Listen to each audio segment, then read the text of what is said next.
Mickie James shares how latest WWE return came about not long ago.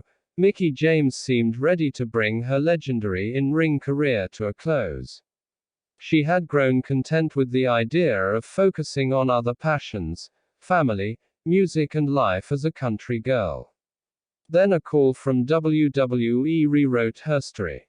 I'd already started to plan for my exit out of the ring, the 9-time women's champion shared during an exclusive interview for the Wrestling Inc. Daily. In 2016, James was fresh off a highly successful run with Impact Wrestling, where she became a 3-time Knockouts champion and honed her hardcore country persona. Her schedule filled with indie bookings, she tried to fish out interest from WWE to limited response before considering other options. I just wanted to go forward and take that next step, said James.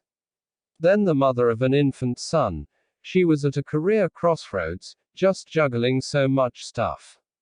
Meanwhile, husband Nick Aldis was blossoming as NWA World Heavyweight Champion. I was like, well, I can just sit back and, mom, and travel and do my appearances and work on another thing, she explained.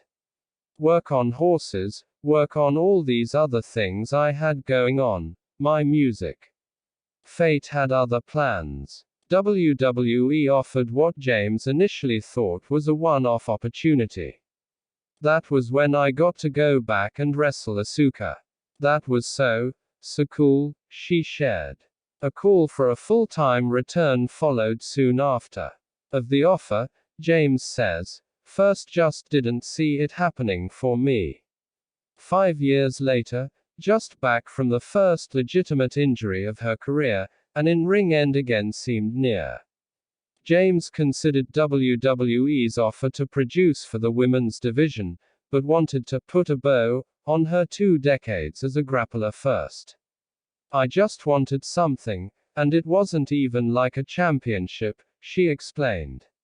I just wanted a moment or a story or the ability to perhaps make somebody on my way out. Before anything could be ironed out, James was released by the company in April.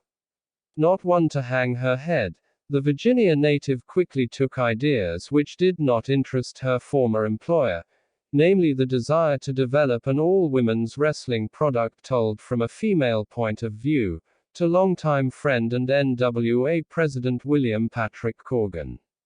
The result is EMPOWERRR, an all-women's pay-per-view broadcasting August 28. The event kicks off the NWA's colossal, weekend-long return to St. Louis Chase Ballroom. Setting the stage for the NWA 73 anniversary show and 2 days of TV tapings, James is personally curating nearly every aspect of the event, including hand-selecting competitors. She confesses it's a challenge. The talent out there now is even deeper than it ever was before. That's the biggest thing I'm learning on this side of it, as the executive producer, James gushed. The business has evolved, and the synergy around women's wrestling and the respect for it as a whole has changed, she continued. That came from the fans rising up and saying, no, we want to see the women. With EMPOWERRR, which promises legends and stars of tomorrow, James looks to meet that demand. For the veteran, though, it is far more than simply a showcase for the NWA's women's division, a chance to make new stars, and grow women's wrestling as a whole. It seemingly offers the transition she once hoped others would offer but never did. NWA is allowing James to write what might be the final chapters of her active career, on her own terms. I have an opportunity to actually do it, and do it the way I saw it, the way I feel it should go, she said of EMPOWERRR. Now I have the opportunity to either prove them right, or prove myself right, the superstar concludes. And I'm going with me. I'm betting on me.